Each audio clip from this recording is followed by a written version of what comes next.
Hello everyone, welcome to my channel. যারা beginners আছো, আজকের ভিডিওটা তাদের জন্য স্টেপ বাই স্টেপ থ্রেডিং কিভাবে করবে সেটাই দেখানো হচ্ছে। তো বন্ধুরা, স্কিপ না করে পুরো ভিডিওটা দেখলেই জানতে পারবে কত সহজেই থ্রেডিং করা হচ্ছে। ফার্স্টে থ্রেডিং করার জন্য একটা সুতোকে লাইনভাবে একটা সোজা লাইন ক্রিয়েট করা হয়েছে এবং ওই লাইন বরাবর সুতোটাকে হেয়ারের মধ্যে ফাঁসিয়ে ক্রিস ক্রসভাবে টেনে নেওয়া হচ্ছে।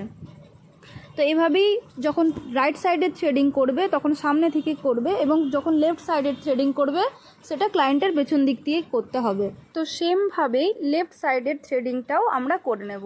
সুতোটা সেমভাবে একটা লাইন ক্রিয়েট করা হয়েছে এবং ওই লাইন বরাবর এক্সট্রা হেয়ারগুলো আমরা রিমুভ করে নিচ্ছি। আর এক্সট্রা হেয়ারগুলো রিমুভ করার জন্য সবসময় লক্ষ্য রাখবে যেন কখনোই ভেতরের হেয়ার বা থ্রেডিংয়ের কোনো ভেতরের হেয়ার যেন ফেঁসে না যায়, এটা খুব সাবধানে করতে হবে। তো চলো দেখো, আমাদের থ্রেডিংটা কমপ্লিট হয়ে গেছে। তো তোমরা বিউটি পার্লার রিলেটেড কোনো ভিডিও যদি দেখতে চাও তো অবশ্যই আমাকে জানিও, এবং বিউটি পার্লার রিলেটেড ভিডিও পেতে গেলে আমার চ্যানেলটা অবশ্যই সাবস্ক্রাইব করে নিও।